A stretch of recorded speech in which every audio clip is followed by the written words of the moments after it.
Buenas noches, bienvenidos a Sin Corbatas, el espacio creado para discutir temas de diversa índole, en donde tenemos invitados con quienes hablamos de forma muy informal y muy amena de esos temas. La idea es que todos los entendamos y todos podamos discutirlos. Nicolás, buenas noches. Hola Germán, y buenas noches a usted, Nicolás Almeida aquí también acompañando a Germán en este espacio. En efecto, un espacio de todos y para todos. La idea es tener un diálogo muy nutrido, muy fluido, que nos deje muchas ideas para que todos participemos de esas conversaciones importantes que se están dando en estos momentos en el país. Y para eso hoy tenemos un invitado supremamente especial. Se trata de Giuseppe González. Giuseppe, de profesión ingeniero, para que no digan que siempre traemos abogados al programa. Eh, Giuseppe lo conocemos de hace bastante tiempo. Él ha tenido un recorrido muy importante en el sector público, tuvo altos cargos. Digamos, el último cargo público que tuvo fue director de Industria de Comunicaciones en el Ministerio de las TIC, y actualmente está en el sector privado. Entonces, Giuseppe, bienvenido, muchas gracias por haber recibido nuestra invitación. Muchísimas gracias, Nicolás, Germán. Muy contento de estar aquí con ustedes. Bueno, yo creo que entonces, ya habiendo hecho esta introducción, Giuseppe, empecemos por qué hace hoy en día Giuseppe González en el sector. ¿Qué está haciendo Giuseppe? La gente se pregunta. Hermano, sobrevivir. No, no, no. En eso estamos todos. La calle está dura, la calle está dura. Es pensar si llueve, si se acaba el racionamiento y sobrevivir. No, yo desde que salí del ministerio en el año 2022, empecé a trabajar en el sector privado, en una firma de consultoría británica. Es consultoría en política pública y regulación de telecomunicaciones y tecnología en general. Se llama Access Partnership. Y pues ahí, digamos, lidero las operaciones de la empresa en Latinoamérica. Este año me añadieron otro componente muy interesante que es lo asociado con infraestructura digital. Entonces ya no es solo América Latina, sino infraestructura pública digital, el tema privado, multilaterales y mirar cómo hacemos para que gobiernos, empresas y organizaciones multilaterales pues puedan aprovechar al máximo la tecnología. Eso es como en lo que estoy dedicado a nivel del sector. Giuseppe, muchas gracias por venir. La pregunta de Reinado. ¿Dónde es usted más feliz o dónde podría decirse que se siente más contento? ¿En su vida como funcionario público o ahora que está en el sector privado? Esa es una pregunta de los reinados interesantes. Yo creo que una cosa que he aprendido muchísimo estos últimos años es lo que a veces dicen el salario emocional. Porque digamos que en el sector público la mayor parte de la compensación viene de lo que uno logra generar en la sociedad, digamos, de manera amplia. Que uno pocas veces lo ve, pero uno sabe que ese es como el norte y uno dice, esto es para las poblaciones, para la conectividad, la transformación digital, y eso es como un driver muy potente, pero cuando uno pasa al sector privado y dice, uy, aquí pagan más, pagan eso, lo otro, pero encuentra una frontera donde dice, venga, el sector privado también contribuye a que esas cosas pasen y contribuyan a esa agenda pública. Uno, en mi caso, aprendí a decir, venga, hay un cierto equilibrio que alimenta ese salario emocional desde el impacto, pero también desde la incidencia. Entonces yo hoy estoy como muy en la mitad, creo que también por eso todavía estoy en la empresa, porque les gusta mucho ese equilibrio. Pues yo creo que al final es lo que les digo, poder incidir. Y eso es lo que me alimenta a mí, más allá de si es público o privado. Es que yo siempre he creído que hay una gran mentira o un paradigma frente a la función pública. Especialmente la gente que no, las personas que no han tenido experiencia en el sector público, normalmente dicen, no, pero es que allá Llegan a las 9 a sí, tomar café. cuelgan el saco y dejan el saco colgado y ya después vuelven a las 4 de la tarde y dicen, no, el sector público. Y realmente lo digo por experiencia propia y por las personas que conozco, con las que he compartido y que han trabajado en el sector público, realmente el sacrificio que se hace en el sector público cuando uno quiere hacer las cosas bien es muy fuerte. Y muchas veces el sector privado resulta ser menos intenso en cuanto al trabajo. Siendo que la percepción es diferente, ¿no? Siento que la percepción es totalmente Se piensa distinta. que en el privado se trabaja más que en el público. Pero bueno, a mí me parece interesante, Giuseppe, haber tenido esa doble experiencia tanto en el sector público como en el privado. en programas anteriores nos han dicho a nosotros la importancia que tiene generar estrategias entre lo público y lo privado para efectos de cerrar esa brecha digital y solucionar en general problemáticas, pero pues digamos que en el sector nuestro esa expresión brecha digital pues es bastante fashion, por así decirlo. Desde esa perspectiva, ya teniendo, digamos, el complemento tanto de un lado como del otro, habiendo estado con el uniforme puesto en ambas partes, eso sí es posible, sí sería eficiente, por así decirlo, y cómo se está viendo en estos momentos. Ese es un tema, yo creo que primero es de nunca acabar. Yo hace como 2 meses estábamos hablando con unos reguladores de la región y en algún momento alguien del equipo de él le dijo, venga, estamos diseñando alianzas público-privadas para temas rurales, ¿no? Y en un momento de la conversación él le dijo, el asesor de él le dijo, es que tenemos que buscar esto como un matrimonio. Y pues no les puedo decir el nombre, pero esta autoridad dijo, ¿matrimonio?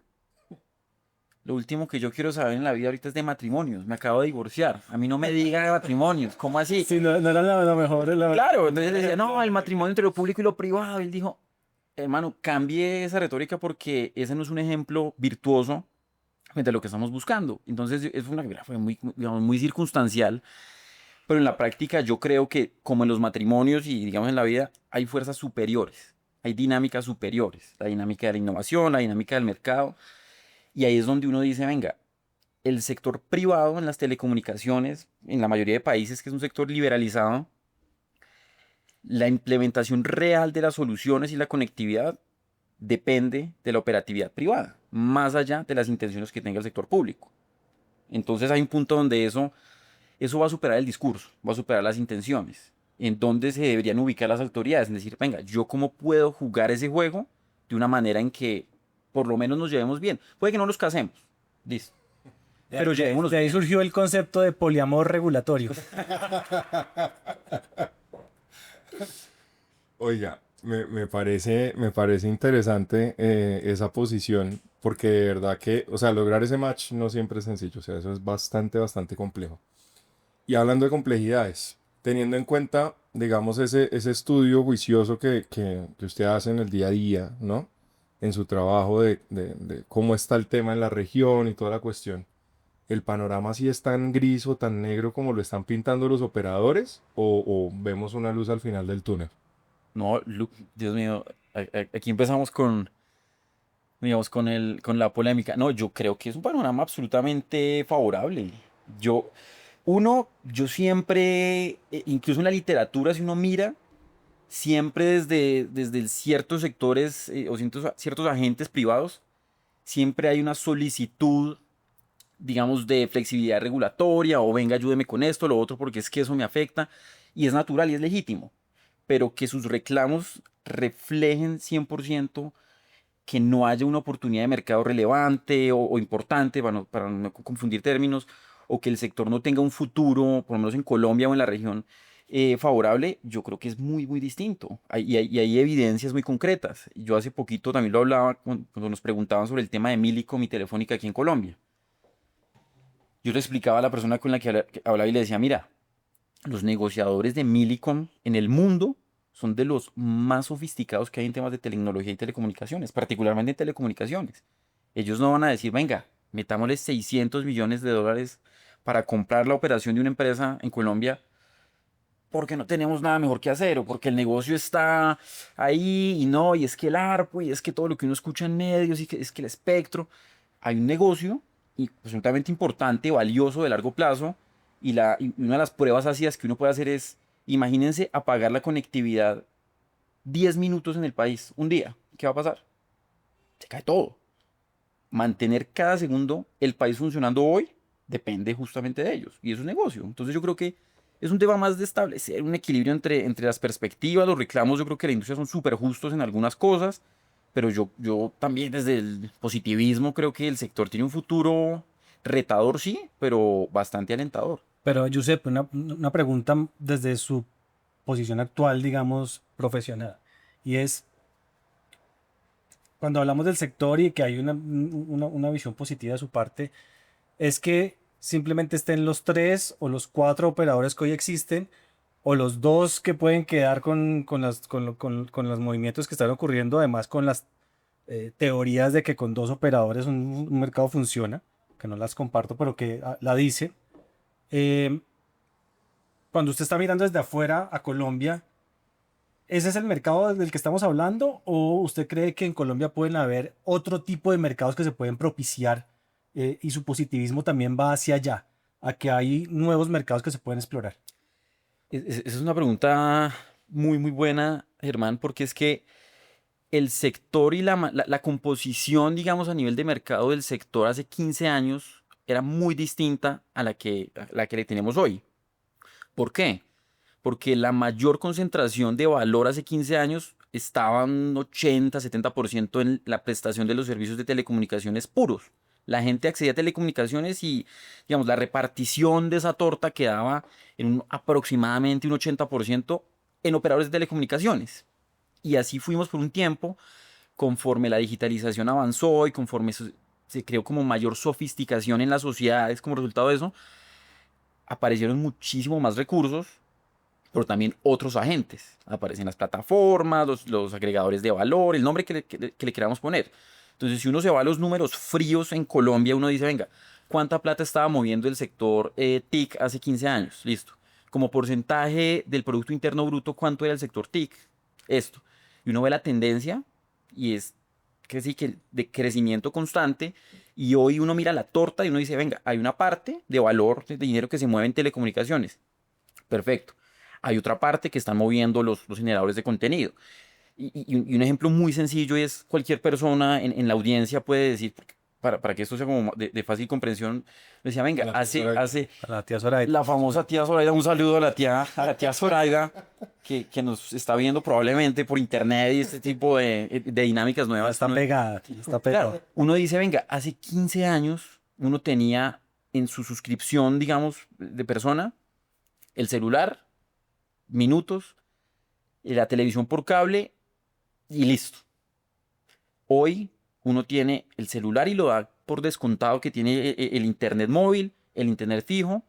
¿Cuántas plataformas está pagando para contenidos, para distribución, para música, para masajes, para meditar? Y uno dice, venga, hay un porcentaje de gasto, sí, por unos agentes, sí, siguen siendo los mismos, sí, pero el usuario está gastando muchísimo más en otras cosas dentro del mismo sector.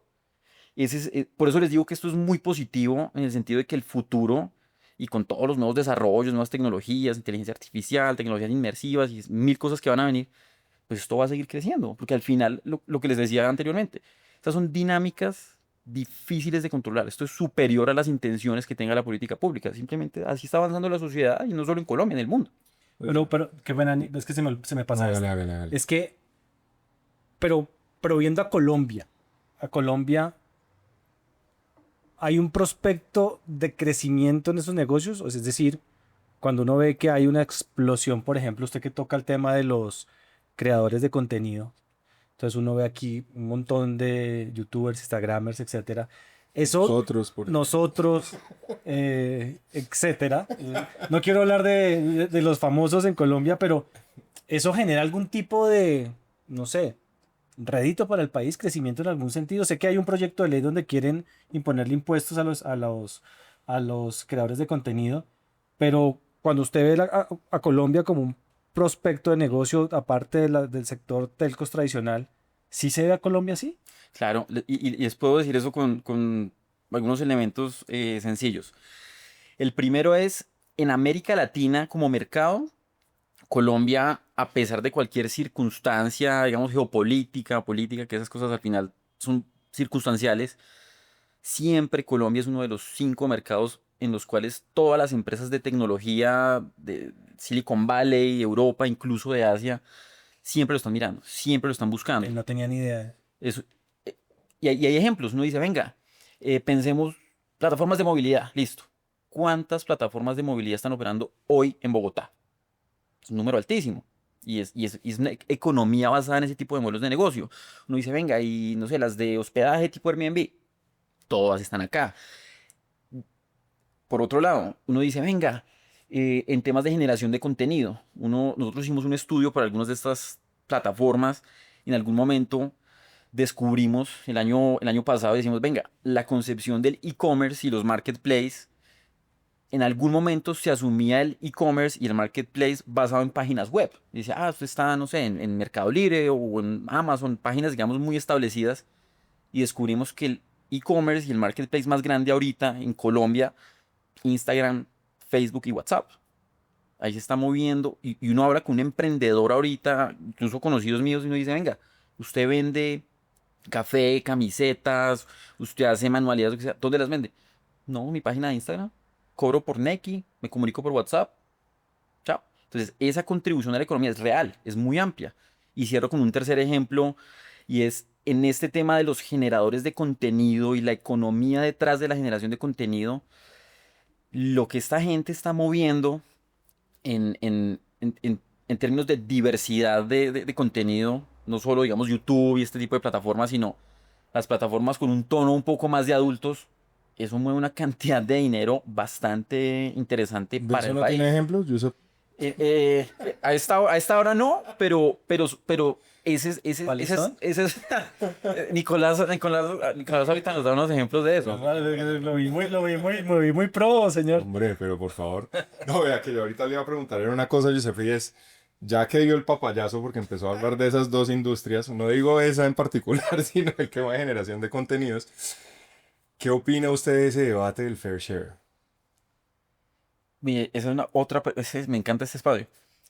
Nosotros hemos estado súper metidos en ese tema desde hace un tiempo.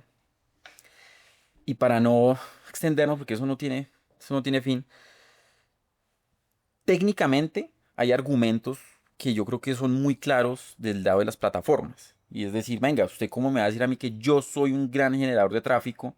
Sea Google, Facebook, Amazon, YouTube, Netflix, cualquiera, cuando eso depende 100% del hábito de consumo del usuario. El usuario es el que decide darle play. Y si usted se vio la maratón de, no sé, Betty la Fea, cualquier cosa de esas, ¿es culpa de Netflix o es gracias a Netflix?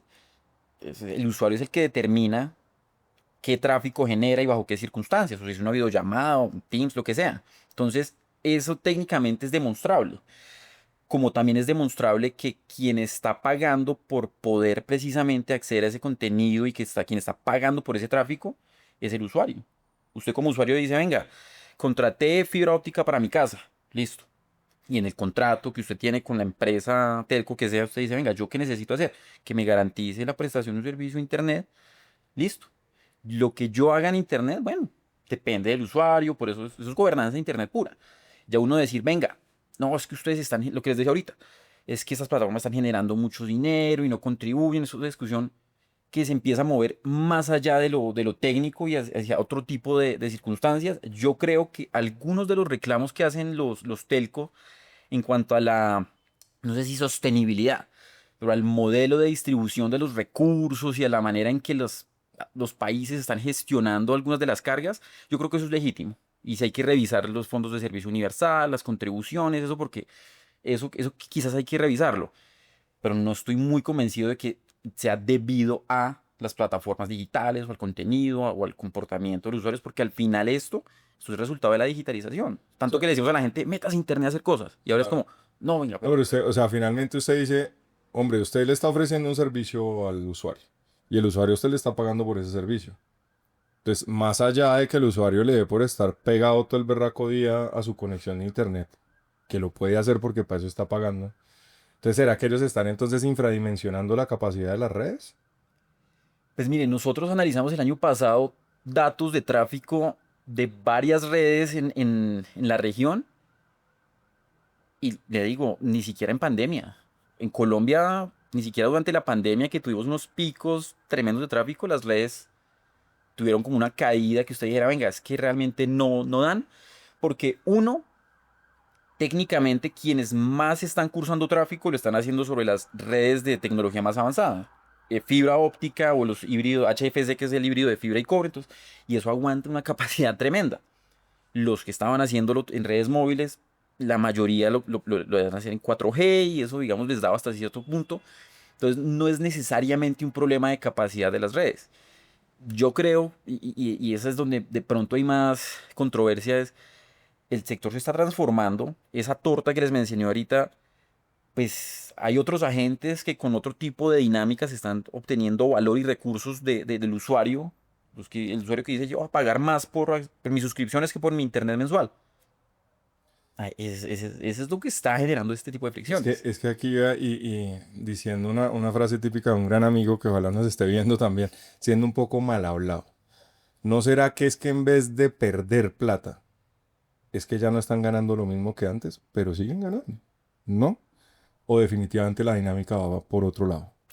No, eso es muy bueno y la respuesta más sencilla se la di hace como 2 meses a un cliente que nos dijo, venga, estoy preocupado.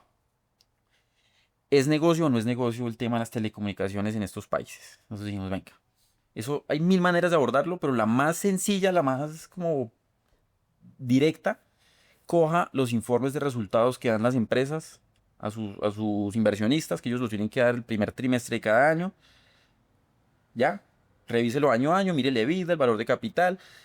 Si usted lee esos informes, donde ellos tienen que dar, digamos, fe de sus operaciones, usted va a quedar con una imagen, uff, buenísimo, porque todos esos informes son muy buenos. Entonces usted dice, empieza a sumar esos informes, usted tenga una tendencia, usted dice, venga, les suele ir bien. Claro, pero lo que le decía ahorita, devuélvase 15 años, compárelo en términos, digamos, relativos con la industria en general. Claro, usted va a decir, no, no ganaba lo mismo. Pero hoy, digamos, la gran mayoría siguen ganando. No, claro, es un negocio. O sea, yo tuviera el capital, yo también me meto, yo también me meto en eso. Giuseppe, en ese ejercicio que menciona con los clientes, con este cliente que acaba de mencionar, en- cuando se hace el ejercicio comparativo de Colombia con la región, el tema regulatorio, ¿cómo queda? ¿Somos un país sobreregulado? ¿Somos un país al que le falta regulación? ¿Somos un país que frente a temas como el de dominancia está muy quieto? ¿O somos un país que simplemente es un paraíso desde el punto de vista regulatorio? Acaba de tirar 3 episodios. No, no, no. Y yo ahora, por ejemplo, al hacer ese. Frente a cada una que ya hace... Sí, una y dos son ciertas, pero... No, ese es un tema. A ustedes les encanta la polémica, eso está chévere. No, y yo a la CRC tengo mucho cariño porque pues, trabajé allá y tengo muchos conocidos allá, ya, digamos, a los reguladores de acá. Pero siendo lo más objetivo posible, si uno compara regionalmente, lo primero es sacar a Brasil. Brasil es un animal muy distinto al resto de países en todo. Es una cosa de locos, entonces no es justo compararse con Brasil. Sacando a Brasil, Colombia es referente en muchas muy buenas prácticas regulatorias. ¿Dónde está el asterisco o el disclaimer? Una cosa es la intención regulatoria y otra cosa el impacto o el verdadero efecto en la industria. Uno puede tener, les doy un ejemplo, uno puede tener un sandbox regulatorio para innovación de servicios de telecomunicaciones, donde uno pueda experimentar y llegar a la frontera de la regulación y vender eso como uno va a muchos escenarios y dice, venga, qué gran sandbox tienen en Colombia o en Perú, donde sea, pero y dice, chévere, a términos regulatorios eso va a puntos, es bueno, pero luego usted dice, venga, ¿qué regulaciones cambiaron o se modificaron para que eso se pudiera transmitir en beneficios al usuario, a la competencia o a la industria? Ese es el match que debe hacerse. Colombia no está mal a nivel institucional, a nivel administrativo, tiene cosas muy buenas que muchos países envidiarían tener la ley 3 de 41, por darles un ejemplo. Entonces yo creo que el problema no es necesariamente por ahí. Obviamente siempre se puede mejorar muchas cosas, pero yo creo que a veces sí es más fácil ver los toros desde, ni siquiera desde la barrera, desde la casa y por televisión uno dice, no, pues realmente no estamos tan mal. Sí creo que lo que viene ahorita va a poner al límite la regulación de la política pública. Sí estoy muy convencido que los próximos años van a ser una prueba ¿Por qué? ¿Por qué? muy, muy fuerte. ¿A qué se refiere con lo que viene ahorita? Porque es que el tema, la dinámica, esto es un tema súper interesante. Las nuevas tecnologías, por ejemplo, satelitales de órbita baja, cambian la conversación para la conectividad rural. En temas de costos, en Estados Unidos ya pasó que eso, el esquema de subsidios que dio la FCC antes, durante y un poco después de la pandemia, se concentró en actores tradicionales. En esa época, más allá de los reclamos de algunos que dijeron, venga, considere también redes no terrestres, la FCC no le paró como mucho cuidado y hoy se dieron cuenta que habían soluciones de órbita baja más eficientes para conectar zonas rurales. Entonces eso generó una presión muy fuerte en el regulador y cambió esa dinámica. Aquí ya está empezando a pasar algo parecido. ¿En qué sentido? Ya tenemos digamos, varios agentes que tienen redes de órbita baja, tenemos unos despliegues de fibra súper agresivos en la gran mayoría de las ciudades capitales, o por lo menos en las ciudades con una densidad poblacional muy relevante. Y entonces a nivel tecnológico tenemos muchas herramientas, muchos fierros, para ponerlo en términos sencillos. Pero también la dinámica de competencia de Claro, que es una empresa demasiado buena en lo que hacen, son muy eficientes en lo que hacen, pero con Millicom absorbiendo a Telefónica y teniendo un segundo gran operador, más WOM que tiene como un segundo aire ahorita, más Telecol, entonces usted empieza a meter eso, luego le suma cosas como las que ha hecho el gobierno de darle juego a actores más comunitarios, usted tiene una cosa que dice, venga, ¿yo por dónde empiezo? Empiezo controlando este grandote, miro si estos chiquitos, Telecol y WOM van a hacer algo, pero ¿qué hago con los ISPs? Formalizo los 3000 ISPs que no se han formalizado, pero ¿y qué hago con los satelitales? Y aparece la comunicación, el Direct to Device, que es comunicar, que es utilizar redes no terrestres, utilizando espectro IMT, para comunicarse, digamos, como si fueran una red terrestre IMT convencional. Entonces, Giuseppe, desde todos los ángulos, para eso la es tía una idea. Zoraida, Zoraida, para la no. tía Zoraida, por Una por una. ISP era cuando yo estaba en pandemia en Villavicencio, que la pasé allá, no llegaba ningún operador, entonces me tocó contratar internet como de la zona. Eso es un ISP. Sí, Sí, Y cuando usted dice que no están formalizados, es que no están regularizados en Colombia. eso no está viendo la No ningún voy a ente de decir, control. no voy a decir cuál era mi prestador. Giovanni, muchas gracias, me ayudó en la pandemia al tope. No había más oferentes en ese momento en donde yo me estaba quedando. Claro, pero son un agente, digamos, real. De hecho, hace muy poquito salió una consulta pública del regulador chileno preguntando de qué manera la regulación tendría que ajustarse para que estas soluciones, digamos, más comunitarias, más de baja escala, fueran reguladas o, digamos, eso siempre suena complicado, pero fueran consideradas dentro del marco normativo amplio de las telecomunicaciones en Chile, porque se dieron cuenta que pues, al final están conectando gente. Y hay que tenerlos en el radar y tenerlos en el radar es regularlo. Pero vengan, en este gobierno, el Plan Nacional de Desarrollo, ¿cierto? Digamos que tiene esa visión un poco no solo este sector, pero digamos que en este sector es bastante relevante precisamente por lo que está diciendo. Y recuerdo muchas discusiones que tuvimos en algún momento en el ministerio respecto de qué podíamos hacer de verdad para darles a ellos la relevancia que se merecen, porque en realidad son ellos quienes están en últimas ayudando a cerrar la brecha digital allá donde ni siquiera los grandes llegan. O sea, aquí hemos dicho muchísimas veces que por lógicas de mercado, los grandes hay zonas a las que no les interesa llegar, solo llegan si el Estado los obliga. Y normalmente estos contratos grandes, que son financiados con recursos públicos, lo que generan es una dinámica de subcontratación por parte de los grandes hacia esos chiquitos.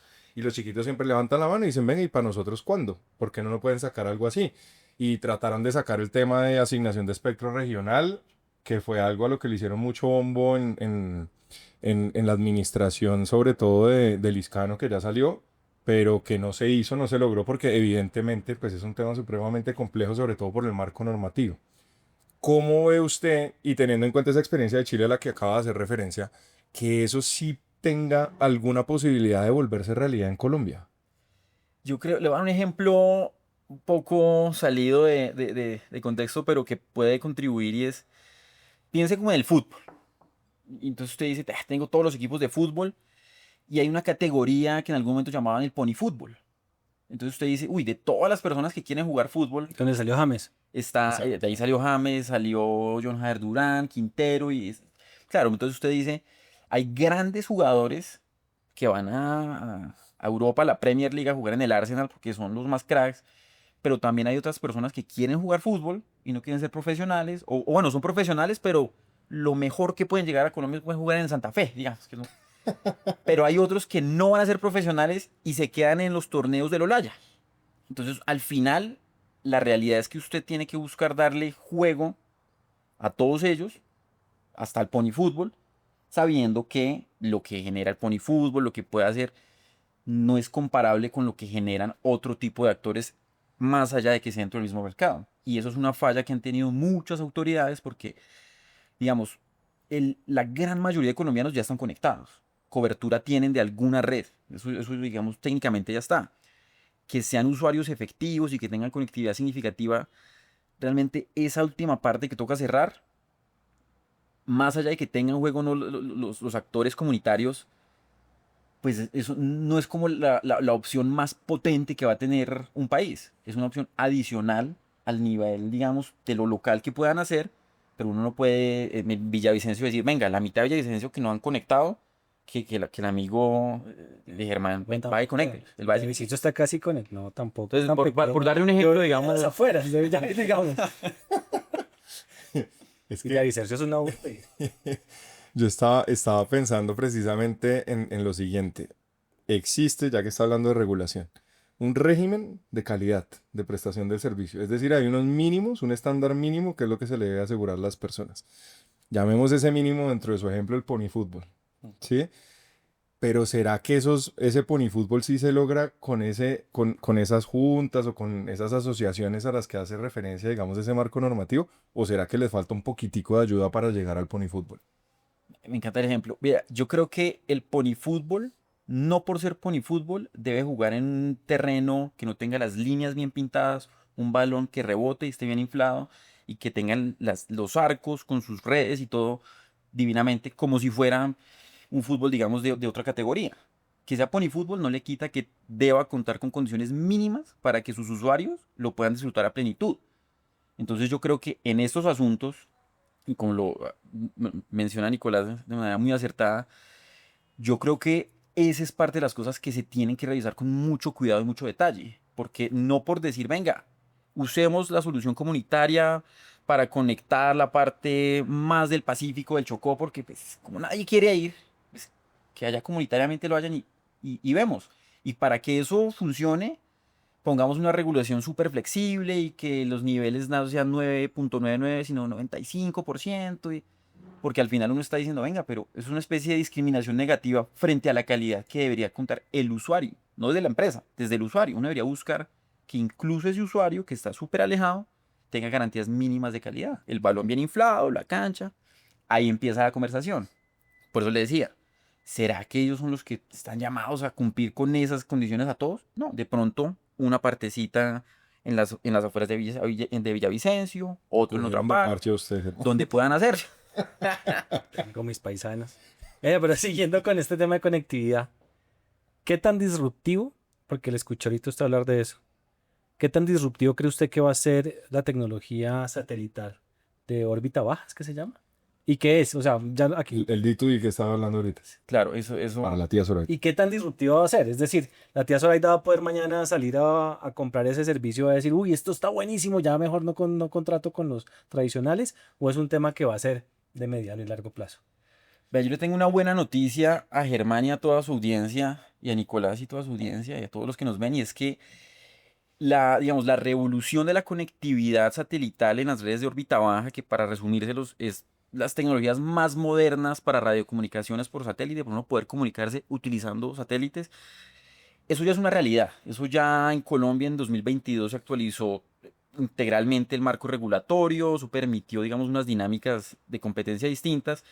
Y eso ya está pasando. Los datos indican que en Colombia la cantidad de accesos a Internet fijo mediante redes satelitales casi que se quintuplicó en los últimos 18 meses, una cifra muy cercana. Entonces, eso ya está pasando.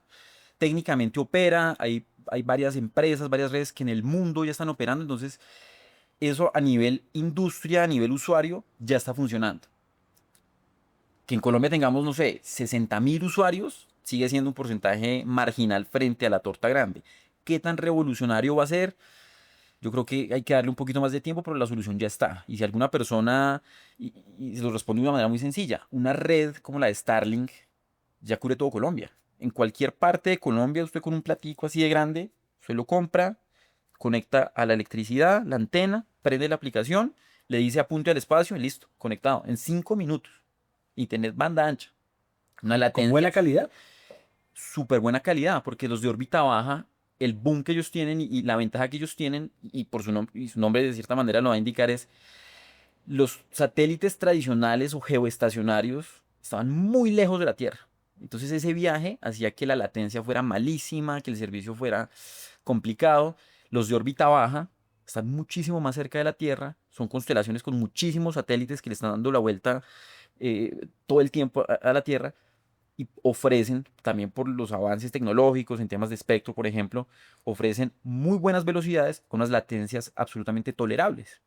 Entonces, de hecho, se han hecho pruebas de gaming, que es un caso de uso súper exigente y funciona muy bien. Y de hecho, Colombia es uno de los países en el mundo con los mejores niveles de desempeño de las redes de Starlink. Salvo en la circunvalar. En la circunvalar depende de la hora. Pero es un tema interesante porque uno dice, venga, a nosotros nos preguntan, venga, pero tal parte de Boyacá, ¿eso ya está cubierto? Uno dice, pues una red satelital como esas, internet, banda ancha, cubierto ya está. Contrate el servicio y páguelo, pues esa es la otra parte de la ecuación. Sí, Pero conectado ya está. Entonces, no habla de conectividad en esos términos, uno dice, el problema no es tanto ya de solo de cobertura, hay que, digamos, meterse un poquito más a profundidad, pero yo creo que esa realidad ya está. Y lo segundo que mencionaba Germán es la comunicación D2D o D2D, que es el Direct to Device. Eso se explica de una manera muy sencilla y es esta muy buena cobertura que ofrecen las redes satelitales que debido a sus características técnicas cubren unas extensiones de territorio supremamente amplias por lo que están por fuera de la Tierra. Siempre estaba la discusión, venga, pero la gente lo que quiere es conectarse con el celular. Quieres acceder a internet en cualquier parte, pero desde su celular. ¿No? La gente no quiere poner ese platillo grande ahí en la esquina y enrutarlo y tener un repetidor y quedar limitados al Wi-Fi, que es lo que se usa en muchos casos después de tener el plato satelital. Entonces surge la conversación y dicen, venga, ¿qué tal si unimos lo mejor que ofrecen estas redes satelitales con lo mejor que ofrecen algunas de estas redes móviles, por ejemplo, con espectro IMT? La unión de esos dos elementos es lo que nos pone hoy a hablar del Direct to Device, que es literalmente celulares, smartphones, que se están comunicando con satélites un satélite. mediante el espectro IMT. Entonces usted, para el usuario, y eso ya está comercial en varios países en etapas tempranas, básicamente para el usuario es transparente. Es decir, mira, yo saqué el celular y eso simplemente en vez de ir a la radio base aquí en el edificio, pues se fue Como los a la teléfonos satelitales de la época de El los patrón del mal. narcotraficantes, sí. Yo eso era satelital y andaban Sí, no, pero es eso. gigantescos, ¿no? Sí es eso, sí es eso. La verdad que sí es eso. Pero venga, Giuseppe, técnicamente existen las soluciones. Usted varias veces me lo ha dicho a través de los años que todo se puede prácticamente desde la ingeniería, hasta que llegamos los abogados y la embarramos. Pero hay una parte fundamental y es la parte de la asequibilidad, o sea, el tema del dinero. Porque si bien es cierto el servicio se puede prestar, usted bien lo dijo, páguelo. Y uno dice, ok, pero pues que no todo el mundo es Giuseppe González, entonces puede pagar un plan de internet. Sí, con esas capacidades. Tiene los satélites como drones al lado de su apartamento. Lo buscan los operadores de todo el mundo y les llenan la casa de antenas y cosas así. Pero bueno, entonces, en ese sentido, sabemos, porque nos lo han dicho aquí, pues yo creo que también es Vox Populi, las restricciones que tiene en estos momentos ese Fondo Universal, que es el FUTIC, ¿cierto? El Fondo Único de las TIC, acá en Colombia. ¿Ustedes han adelantado algún tipo de estudio respecto de esas restricciones y cómo podría darle más dinamismo, si se quiere, al funcionamiento? Claro, y ese es un tema que más o menos lo uno un poco con lo que mencionaba Germán del tema del fair share y los operadores, porque esa es una de las revisiones que deberían hacer las autoridades. En Colombia la contribución al Fondo de Servicio Universal o al FUTIC, como lo menciona Nicolás, es el 1,9% de los ingresos brutos anuales de los PRST. Entonces eso es el promedio en América Latina es más o menos del 1%. Eso tiene una cantidad de disclaimers increíble porque no es totalmente comparable entre países. No es como si todos los países tuvieran una manera de calcular esas contribuciones de la misma manera. Entonces, sacar un promedio, uno dice, uy, Colombia está súper arriba y tenaz. Pero hay países que tienen el 1%, pero año a año tienen que seguir pagando la explotación del espectro, por ejemplo, más allá de la licencia. Entonces uno dice, uy, la contribución neta puede incluso ser más alta para ese operador, así tengo una contribución al Fondo de Servicio Universal aparentemente más baja. En el caso específico de Colombia, no solo la contribución al Fondo de Servicio Universal, sino en general todas las cargas que están, digamos, ya tan embebidas en la cadena de valor de la prestación de los servicios de telecomunicaciones, sí debería ser revisada, porque hay cosas que realmente hoy no tendrían mucho sentido. Si usted le quita esas cargas, lo que dice la literatura es que usted No todo lo que usted le quite del peso a la empresa se le va a transmitir al usuario, pero hay un porcentaje que se le va a transmitir. ¿De qué depende parte de ese éxito? La competencia. Porque si solo un operador tiene sus beneficios o solo un operador sabe cómo utilizar eso, pues probablemente no va a tener un incentivo para transmitirle ese beneficio al usuario. Pero si usted a nivel industria dice, venga, de manera amplia vamos a hacer que la contribución baje, que las contribuciones se hagan de esta otra manera, que el impuesto para los celulares, para los computadores sea de esta otra manera, que las antenas, los filtros tengan esta manera, pues al final usted está generando un ciclo más virtuoso que va a redundar en mayor asequibilidad. Pero ahí usted, y qué bueno que han hablado mucho de regulación, la competencia debe ser consciente de que esto también influye. Porque lo que usted, al final, ese plan mensual que estamos pagando, 10 pesitos de cada usuario están pagando las 7.000 radiobases que tiene el operador. Y la factura de electricidad, y el arriendo del lugar, y los cables, y los alimentadores, y los conchadores, y los filtros. Entonces, si usted le baja todas estas cargas, va a dar un alivio, y eso seguramente va a mejorar esas condiciones de asequibilidad. Eso ya pasa en varios países, pero en América Latina no tanto, pero en el mundo, digamos, es así, en Europa en particular, es así uno de los mecanismos para decir, venga, por aquí le puedo ayudar.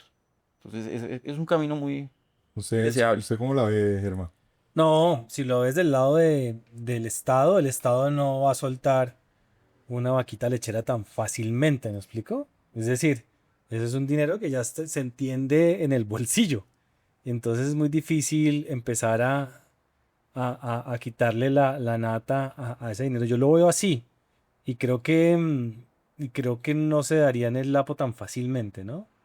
Dentro de la estructura que tenemos de... Pero es que el cimbronazo que tuvo el sector, porque es que hay un momento a otro y bueno, está la situación de claro que ahí sí, como dice yo, es como el Brasil, ¿no? Tengámoslo ahí aparte porque digamos que tiene unas situaciones particulares, por no decir otra No, cosa. particulares no ha tenido.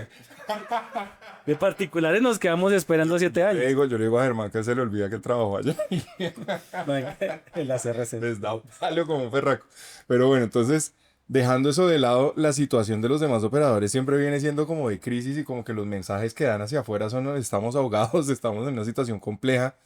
Uno escucha la última intervención del ministro pues que yo escuché porque obviamente interviene todos los días en muchas partes, pero en el Congreso de la República cuando hicieron hace poquito ese debate, digamos, de la situación de las telecomunicaciones, el mensaje fue: el regulador tiene que revisar las condiciones impositivas hacia los operadores de forma tal que nosotros podamos reactivar, por así decirlo, ese fondo, porque tenemos que ver qué hacemos porque no hay plata, ¿sí? En reducidas cuentas, digamos, es el mensaje que uno se lleva. Usted me está diciendo que en efecto, digamos, es necesario adelantar ese ejercicio y curiosamente tanto el ministro como usted hacen referencia al regulador. Pero es que el tema impositivo no necesariamente va al regulador, sino que también No, es un tema legislativo, ¿no? tal cual. Entonces ahí ¿cómo es el diálogo? ¿Usted ha estudiado la posibilidad de vincular a esos actores también al diálogo o definitivamente se está manejando desde un punto de vista de regulación pura y dura? Claro, y saludos al ministro que no lo conozco. Si el Y el episodio... ministro que lo llame. No, no, ahorita de pronto, quizás no, pero ahí el tema, digamos, en términos amplios, nosotros, sobre todo a nivel de lenguaje, cuando nosotros decimos regulador, incluimos Congreso. Sentido lato. Sí, no nos limitamos al regulador de competencia, sino los agentes dentro del Estado que pueden determinar las condiciones de operación de agentes dentro de un mercado a través de una ley, un decreto, una resolución reguladora, digamos. Entonces, cuando yo le digo que el regulador o las autoridades lo revisen, del Congreso para El abajo. que tenga que ser. Claro, porque es que hoy en Colombia una CDC no puede hacer absolutamente nada. No, no. No tiene En una ese sola tema no. competencia que le permita cambiar las contribuciones, ni siquiera la contribución propia. Entonces, no pasa por ahí. Sí creo fielmente que, y digamos lo que dice Germán, es el realismo de lo político. Es decir, venga, pues que el Estado colombiano es quitarle esa plata en la caja, en el presupuesto anual de Minhacienda o del Fondo Único, pues eso no parece ser un buen negocio para el Estado. La pregunta que yo les plantearía, quizás sobre todo el otro año, ¿es en realidad es el negocio que debería estar buscando el Estado? Porque es que una cosa muy importante es usted cambiar la plata que le estaría entrando al fondo y al Ministerio de Hacienda versus digamos, los beneficios socioeconómicos que usted puede inducir al no recibir esa plata y que ya está demostrado son mayores. Pues son mayores eficiencias porque la inversión se hace directamente. O sea, Usted dispara inclusión financiera, acceso a salud, acceso a educación, a mil cosas. Si usted dinamiza esto, digamos, bajo una lógica de, venga, el sector privado, y usted lo dijo ahorita, es mucho más eficiente para generar esas dinámicas de prestación de servicios, de agregación de valor, de innovación, que el Estado. Entonces, ahí es donde yo retaría un poco el discurso político que seguramente estará el otro año y es, venga, el negocio que debe buscar el Estado no es tener 1 billón de pesos al año más en el Fondo Único de TIC, sino conectar más personas, aumentar la cobertura, la inclusión. Ese es el negocio. no, y me parece una posición, digamos, muy sensata, la comparto, pero como aquí lo queremos como retar un poquito más. Entonces, listo, fantástico el mensaje hacia lo público. Dejen de ver esto como la vaquita lechera, piensen en generar eficiencias que no necesariamente tienen que generarse al interior de las entidades, sino que tal vez si ustedes no fungen como intermediario para ese despliegue de infraestructura si se quiere, sino que los dejan a ellos hacerlo directamente, probablemente le va a alcanzar para más. Válido. Pero no necesitaría también o no debería hacerse un llamado a que los particulares cambien un poco ese discurso de es que nos están jodiendo, es que nos están cobrando mucho, es que y más bien que empiecen a desarrollar esas nuevas líneas o esos modelos de negocio que están habilitando las tecnologías que se han habilitado, perdón la redundancia, pero es así, que se han venido habilitando. O sea, el bombo que se le hizo, digamos, al tema de 5G, que nosotros lo vivimos desde el ministerio porque era que se estaba planeando y esto, teníamos que hacer 17.000 cosas para que todo saliera supremamente bien, quedaron las bases fijadas para que este gobierno pudiera adelantar esa subasta, fue una subasta exitosa, se asignó el recurso escaso espectro como un berraco, llegó una nueva empresa al país y todo el mundo habla de 5G y 5G y 5G ¿qué? O sea, sí se está aprovechando, no sé, mucho, o simplemente fuese como ese rush, como esa emoción de decir, no, es que yo no me puedo quedar sin 5G porque si mi competencia tiene 5G se me va a llevar mis clientes. Y resulta que luego, ¡ting!, llegué con el 5G y ahora yo qué hago con esta vaina. O sea, ¿no será más bien ese llamado también? Pues no sé cómo lo vea. Obviamente le hago la pregunta desde esa perspectiva que tiene como estratégica frente a inversionistas y demás. Claro, no, y ese es el momento, digamos, culmen de las controversias en esa línea, es porque una de las oportunidades de mejora que tienen las autoridades colombianas, no de hoy, sino de hace N años, con cariño a todos con los que hemos trabajado y que son amigos y todo eso, es que en Colombia no hay la suficiente evidencia sobre muchas de las intervenciones que se han hecho y que han buscado precisamente dinamizar inversiones, modelos de negocio. Le doy un ejemplo muy concreto: las obligaciones de hacer. Las obligaciones de hacer no se inventaron ayer, eso lleva en servicios públicos, lleva muchos años. Y en el sector TIC se empezaron a aplicar, digamos, con más vehemencia, digamos, de 2010, 2011, que venga, metámosle eso. Y entonces ya llevamos 15 años utilizando obligaciones de hacer bajo distintas figuras y bajo distintas consideraciones. Chéverísimo.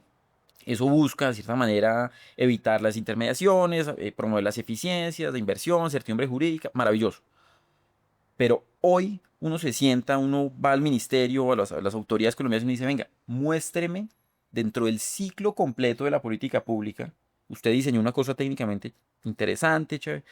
Hoy, ¿cuál es la medición de impacto de eso? Usted, ¿dónde están los beneficios reales, por ejemplo, de usted no haber cobrado este dinero, haberlo destinado con estas localidades o con estas otras o con fibra? ¿Dónde está esa evidencia? ¿Dónde tenemos una ¿Dónde medición están las realista? tabletas? Claro, porque es que al Era final, las primeras que eran la tableta. claro, porque Les es traían que tabletas a los niños. está el tema de las tabletas, el tema de conectar escuelas, en las de la última subasta están las obligaciones de conectar carreteras, de poner Sí. fibra en escuelas rurales, más allá de la cobertura propia que está en las ciudades. Entonces yo digo, la conversación es muy amplia, pero sí nos falta decir, venga, fue lo más eficiente. Por eso les mencionaba lo de FCC, porque es que cuando empezó a surgir evidencia real, comparable, entre alternativas técnicas y económicas, dijeron, venga, quizás esto era mejor. La próxima incluyámoslo. Ya de aquí para atrás no se puede hacer nada, Pues pero toca todos incluirlo. somos más inteligentes Claro. 5 minutos después, eso sí. Todos somos generales después de la batalla. Claro, pero el próximo ministro o ministra, si se siente y hace un ejercicio juicioso, que me imagino que lo va a hacer, una de las primeras cosas es decir, venga, en Colombia el porcentaje de obligaciones de hacer es del 90% por el Plan Nacional de Desarrollo de este Sí, gobierno, el cambio que le hicieron en ese artículo, correcto. pero no se ha aplicado. Entonces uno dice, ¿por qué no se ha aplicado?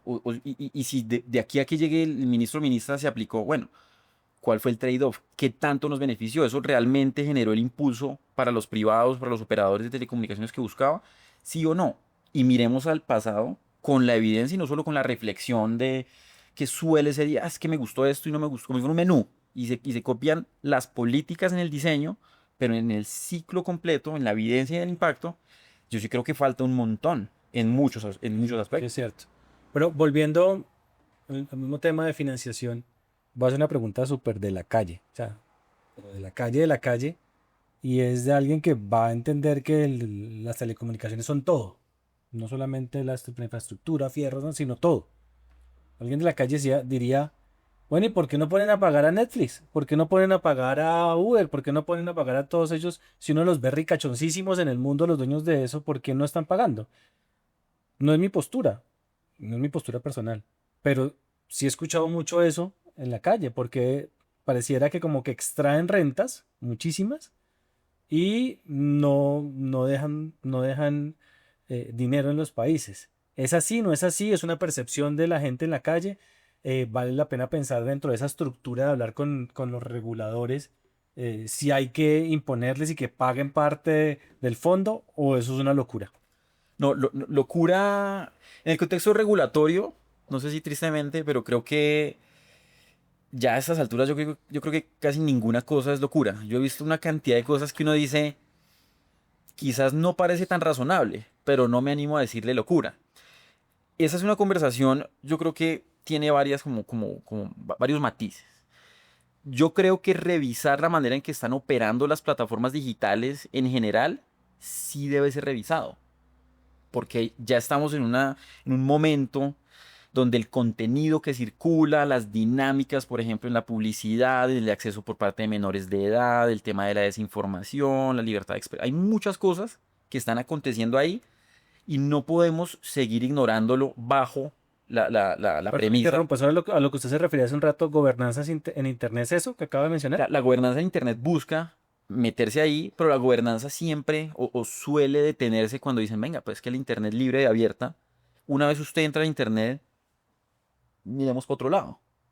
Yo creo que por mucho tiempo eso ha servido, ha funcionado, pero yo creo que las autoridades sí deberían empezar a mirar qué aspectos específicos de lo que está sucediendo en esa que es la sociedad digital verdadera, porque, digamos, en la calle pasa una cosa, uno se mete a las redes y es como otro país, otro problema. ¿Qué está pasando ahí? Y si hay que eso genere una regulación. Bueno, busquemos el fundamento técnico, económico, listo. Yo creo que eso es una conversación de una manera distinta a decir, venga, paguen o no paguen, contribuya o no contribuya, qué lo justifica, para quién va a ir, porque si le vamos con el ejemplo que pone Germán, le vamos a decir, venga, que Netflix también contribuya el 2% o el 1,9% de sus ingresos brutos anuales para la conectividad. Y Netflix va a decir, pero ¿yo qué tengo que ver con eso? No Entonces, tengo una sola antena. claro, entonces, es decir, y lo uno con lo que hablábamos ahorita con Nicolás, era como que Netflix tenga esa contribución es realmente la opción más eficiente para la conectividad en el país, sabiendo que ni siquiera es el mismo tipo de agente regulado. No decir, venga, es más eficiente eso que mejorarle algunas de las cargas a los que sí son telcos por vocación y que sí están día a día con las antenas y las torres o mejorar las condiciones a los comunitarios. Entonces, eso es otra conversación que se suma, que tiene un punto donde se toca con lo que hacen las plataformas, pero yo creo que más allá de revisarlo, que creo que debe hacerse, si contribuyen o no contribuyen, si se regulan o no se regulan, yo creo que tiene que o debería abordarse con una perspectiva distinta. No lo limitaría para concluir ahí. Yo no lo limitaría simplemente a que paguen. A que paguen, ok. Paguen porque ellos también podrían decir Facebook. Las inversiones de Facebook en conectividad son descomunales. Los cables submarinos más modernos ahorita en el mundo son de Facebook. Entonces, alguien le puede decir, o a Meta, pues, por Facebook lo decimos los que tenemos más de 30. Pero Eso es como decir que van a ahorrar en vez de venir a Chile. sí, me pasa, me pasa. Yo me quedé en Yahoo. Claro, pero entonces uno podría decir, es que Facebook no contribuye. O Google. Gran ahorrar, sí. Uy, no, que Yahoo tan horrible. Entonces, claro, limitarlo a la mera contribución, yo creo que podría ser perjudicial para lo que buscarían las autoridades o los reguladores en cualquiera de estos países. Oiga, Giuseppe, hace unos meses nos encontramos en un evento en la Universidad Militar y allá usted habló de muchas cosas muy interesantes y lo traigo a colación porque los estudiantes lo recuerdan con mucho cariño y los dejó pensando, los mandó a leer a Mustafa Suleiman. eh, Me mandó a leer a Mustafa Suleiman. Debo decir que fue el primer libro que me leí este año gracias a la recomendación ¿Cuál de le gustó? Giuseppe Benayo. No, buenísimo. Ah, buenísimo. ¿Cuál es el libro? No Pero, recomendado. pero hacia allá voy precisamente. Paréntesis que nos cuenta cuál es. Claro, entonces, bueno, cuéntenos un poquito acerca del libro, también un poco para la tía Zoraida, pero desde esa visión, ¿cómo compagina con lo que se está haciendo en estos momentos? ¿Sí? De cómo eso es, porque yo le decía ahorita, o sea, la invitación es, esforcémonos todos, o sea, claramente los reguladores en sentido lato tienen que hacer un ejercicio, el Estado tiene que hacer un ejercicio, los privados o los particulares tienen que hacer un ejercicio, los usuarios tenemos que hacer un ejercicio, ¿sí? Pero desde esa visión que se plantea en ese libro, desde el punto de vista de la evolución tecnológica y demás, ¿será que si lo estamos haciendo nos falta de pronto algo? Mm. Nicolás es muy brillante. El libro para que Germán se anime y Nicolás de pronto se lo regale, ¿por qué no? Oiga, sí, El libro se llama... Se lo presto. Yo voy allí y lo fotocopio, no voy a decir al lado. El libro en inglés se llama The Coming Wave, que es como la ola que viene en español, no sé la traducción exacta. Este tipo es uno de las mentes detrás del DeepMind, que fue una de las startups más importantes de inteligencia artificial que absorbió Google 2016, 2017, cuando esto todavía estaba en una etapa, cuando la inteligencia artificial estaba todavía concebida como Deep Tech y no como una tecnología más mainstream como lo es hoy.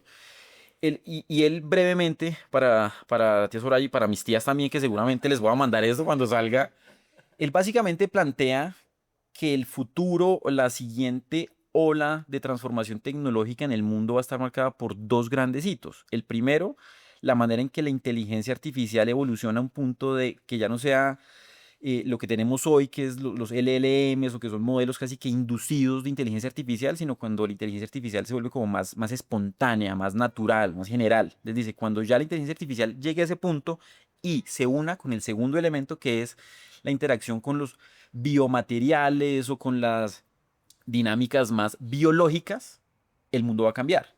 Porque él ahí lo que plantea es, venga, entonces usted podría modificar células, moléculas a unos niveles y bajo un nivel de sofisticación jamás visto y que los científicos pensaban que podía pasar en 500 años, 200 años, una cosa así. Y dice, eso va a ser un salto, va a ser como si llegara una ola gigante y nos bañara a todos, de ahí el nombre del título, de Coming Wave. Entonces él dice, eso está más cerca de lo que pensamos, no sabemos cómo va a llegar, porque uno cuando está en el mar uno sabe la siguiente ola, más allá del ruido uno no sabe qué tan grande va a ser, y eso va a desafiar mucho todas las sociedades. Por eso el libro, digamos, es muy, muy bueno. Es el paréntesis, para que se lo lea, es muy bueno. Y frente a lo que menciona Nicolás, le pongo otra referencia. Hay otro autor que se llama Brian Arthur, que él escribe un libro, ya pues no tan famoso, pero él habla, se llama The Nature of Technology, y él habla de que la naturaleza del desarrollo tecnológico, no hoy, sino a lo largo de la historia, siempre ha tenido un sentido de prevalencia sobre la cultura. ¿Eso qué significa? Para mis tías que siempre hablamos de tecnología y me preguntan estas cosas, yo les digo, hablemos de semiconductores, tías.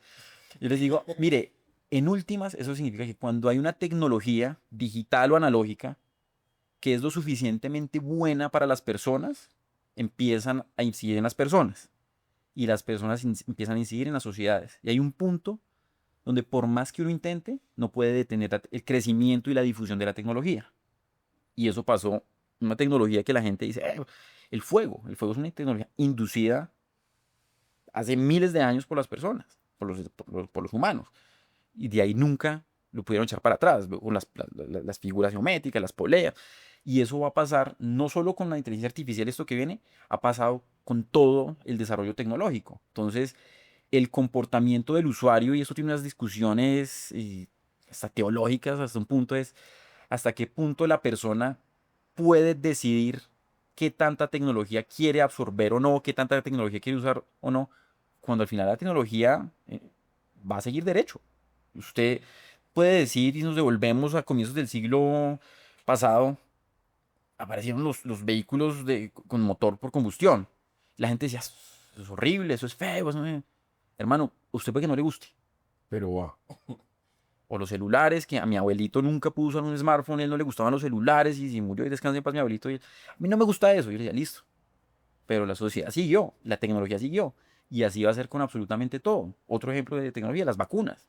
Eso es tecnología, analógica o lo que sea. Gústenos o no, la tecnología va a seguir. Ahí nos toca es mirar cómo los usuarios los protegemos. Ahí es donde ustedes empiezan a tener el juego de protejamos al usuario, tengamos condiciones que le permitan garantizar sus derechos, que no queden, digamos, resumidos a una cosa muy ínfima. Pero eso es a nivel muy académico, pero eso está pasando, digamos, y hay mucha evidencia también sobre eso. Ya me dio susto.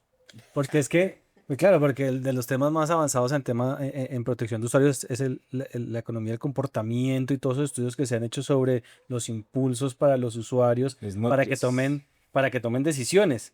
Pero lo que no hemos medido es que esos impulsos los puede dar la misma tecnología en un futuro, ¿me explico? O sea, pueden ser impulsos donde terminamos nosotros como borregos. Es más, ya somos borregos de la tecnología. Pues en el libro este, el último de Yuval Noah Harari, en Nexus, él habla de un ejemplo en que una inteligencia artificial engaña a un humano. O sea, ya estamos en un punto, pues diría uno, de no retorno. Y digamos, pues así de la estatura intelectual de este tipo, Suleiman, pues hay varios personajes de allá de Silicon Valley y este tipo de empresas, ¿no? Que han escrito cosas y han publicado. Ellos son muy de este tipo como de ambientes, que el podcast, que la cosa, que... Y lo que dicen es eso, o sea, no nos vamos a ir tampoco pues a un escenario apocalíptico tipo Terminator, ¿no? Skynet y pues tampoco, pero sí hay que pararle bolas al asunto, o sea, al punto tal que incluso, y esto creo que de hecho lo dice un documental de Netflix tal vez, y es que varios de los CEOs de esas empresas se alejaron de la tecnología, o sea, no son usuarios de la tecnología al nivel en que nosotros como borregos consumidores sí lo somos. Y es la discusión de todo el tema que a usted le encanta, ¿no? De la información, ¿no? Los datos personales. Aquí el hombre, digamos que tuvo un cargo bastante relevante dentro de ese asunto. Y eso nos lleva a nosotros a unos escenarios que escapan, digamos, la forma en la que normalmente abordamos este tipo de conversaciones. Yo le quisiera hacer una pregunta volviendo a pensar en los estudiantes, que ya sé que hay algunos que están viendo el programa, lo cual me alegra bastante. No, y de verdad, No usted le que... crean, no les va a poner el punto cero No, adicional esto no es para subir la nota ni nada. no se dejen comer cuentos. Todo es voluntario. Pero sí quedaron, de verdad que quedaron impresionados con Giuseppe, porque normalmente la interlocución que ellos tienen es con ingenieros académicos, es decir, dentro de sus clases, entonces una red se estructura de esta forma, la fotocelda, la ta, ta, ta, ti, ti, ta, ta, ta, y entonces no tienen, digamos, ese grasp, ese agarre, digamos, que podría tener uno de la realidad, que es esa percepción que ya le dan a usted años de experiencia en el sector, insisto, tanto en lo público como en lo privado. ¿Cuál sería ese mensaje, teniendo en cuenta la coyuntura actual y todo esto que estamos hablando de Coming Wave y de todo este universo, digamos, gigantesco que se está abriendo a nuestros ojos y que muy probablemente no alcancemos a ver su desarrollo máximo porque pues esto tiende hacia el infinito? ¿Cuál sería el mensaje para esos estudiantes hoy de ingeniería, incluso ingeniería de telecomunicaciones para ser más específico, de dónde tienen que enfocar sus esfuerzos? O sea, ¿será que sí ven un futuro? Teniendo en cuenta que todo lo que ven, los que ven noticias, porque no todos, que ven que el panorama está negro, que las inversiones se acabaron, que en el fondo no hay plata, que bla, bla, bla, bla, bla, y dicen miércoles y yo estoy a 3 doritos de graduarme y resulta que voy a salir entonces a engrosar las filas de usuarios de plataformas tipo Uber, Cabify y demás. Está Entonces, la contribución a la economía. Ahí está. están contribuyendo igual a la economía. No, de verdad. ¿Cuál sería el mensaje para ellos? Yo creo que ahí se me sale lo, no sé, lo sergista. Yo creo que es un tema muy vocacional. Yo creo que uno no estudia una carrera pensando en el primer trabajo después de tener el diploma. Yo creo que trabajo en tecnología, incluyendo telecomunicaciones, electrónica, ingeniería de software, inteligencia artificial, matemáticas, eso tiene trabajo garantizado. Y hay un enfoque y es que en Latinoamérica en los últimos 30, 40 años, la narrativa nunca ha sido, de manera general, nunca ha sido esperanza. Siempre ha sido este problema aquí, este problema allá, Colombia simplemente uno se vuelve 20 años y era como, Dios mío, ¿qué está pasando? Y así la gran mayoría de países. Siempre ha sido como, toca lucharla. Entonces yo creo que eso no va a cambiar. En Colombia en un año, en dos, en cinco va a seguir estando el tema de, todavía no somos Suiza. Yo no sé si algún día lo seamos, no sé si debamos ser Suiza, pero siempre está el tema de, Pues ya tenemos aviones suecos. ya tenemos aviones, sí, sí, pero yo creo que sí, de fondo es, si de manera vocacional el que está estudiando ingeniería de telecomunicaciones dice, venga, esto a mí me gusta porque es que yo quiero conectar empresas o hacer un tema, digamos, amplio de impacto en esa industria, yo creo que hoy tiene muchas posibilidades, no solo porque ya estamos muy globalizados y ya pueden trabajar, pues lo digo yo, trabajo en una empresa en Londres y no me muevo de mi casa en Chapinero. Eso también ofrece una alternativa de tener incidencia en otro tipo de asuntos, en otro tipo de países, e incluso un tema que seguramente después lo podemos hablar, hablar por fuera de cámara, es la misma manera en que se está moviendo la inversión, el venture capital en tecnología en América Latina, hoy hace que mucha gente de verdad diga, venga, yo prefiero ser emprendedor, yo prefiero armar mi empresa de tecnología. Hay varias empresas que de hecho dicen, no, yo quiero, es por mi lado, me junto con mis compañeros, empezamos a hacer prototipado rápido, bajo costo, bajo código y empiezo a buscar negocio y en 2 años ya están en Y Combinator, están en ese tipo de cosas. Entonces yo creo que esa alternativa no la tenía yo. Más allá que tuve una educación buena y todo, pero las circunstancias son retadoras, pero también tienen muchas más alternativas, más opciones, digamos, de desarrollarse a nivel global. Y desde que les guste lo que están estudiando y lo que están haciendo, yo creo que vuelvo a lo mismo. Yo soy un positivista hacia el futuro y espero seguirlo haciendo. Entonces, O sea, así clasificamos al mundial. de fútbol me queda difícil por mis colores, pero no, pues siempre hay que jugar todos los partidos.